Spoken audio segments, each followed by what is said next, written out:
आणि 3 दिवसांनंतर पैसे काढण्यासाठी गेलेल्या पुणेकरांना काय अनुभव आला आपण पाहूया। ऍक्च्युली पैसे हवे होते, बँकमधून काढायचे होते। एटीएमच्या बाहेर तर एवढ्या जास्त रांगा आहेत की 2 ते 2.5 तास करेक्ट तिथे उभं राहावं लागतं।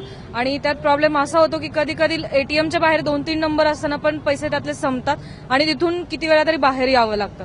आणि प्रॉब्लेम असं झालं की 4 दिवस झालं बँक्स बंद होता आणि आजारी असल्यामुळे मला हॉस्पिटलला जायचं होतं पण पैसे नव्हते आणि शिवाय रूमचा रेंट पण द्यायचा होता, त्याच्यासाठी पण पैसे नव्हते। आणि आज बँकमध्ये आलं तर आज 100च्या नोटा पण बंद आहेत, तर फक्त आपण इव्हन नंबरमध्येच ते पैसे काढू शकतो, म्हणजे जसं 2000 4000। पैशाची खूपच गरज होती आम्हाला, कारण का हिला पण दवाखान्यात न्यायचं होतं आणि बाकी 2000 रुपयाच्या नोटांमुळे सुट्टे कोणी देत नाही आपल्याला, त्याच्यामुळे मग अजून खूप प्रॉब्लेम येतोय।